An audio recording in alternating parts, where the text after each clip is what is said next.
մարդու իրավունքները, ձեր մոտ է, չէ՞։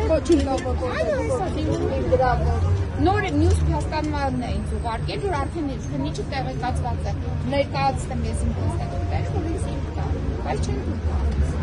Կարող եք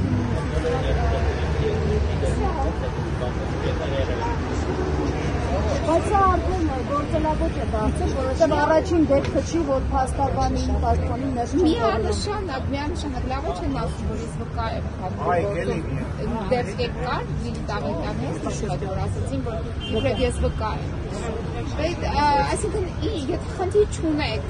արդար քննություն եք կատարում, ուզում եք ինչ-որ բան բացահայտել, դե մարդու հիմնարար իրավունքներ հարգեք, բա ինչի չեք հարգում եք հիմնարար իրավունքները։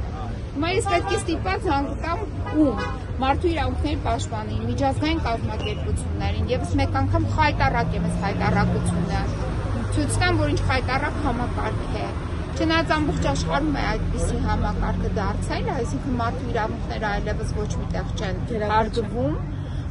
մենք տեսնում ենք ինչ է կատարվում ամբողջ աշխարհում, բայց այնուամենայնիվ մենք չենք լռել։ Սա հիմնարար իրավունք է, որը պետք է հարգվի։ Եթե իրենք քննություն են կատարում, դա քննություն է կատարում ձեր իրավասությունների ներքո նախ կատարեք, այդ շոու պրոգրամաները ինչի է մատուցում, այդ թատրոնները քանի ժամ շարունակ։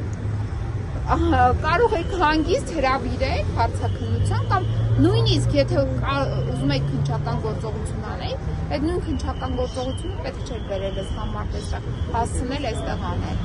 Կարող եք խնայեք պետական բյուջեի գումարները եւ Գյումրիում անցկացնեք այդ ձեր քննչական գործողությունը։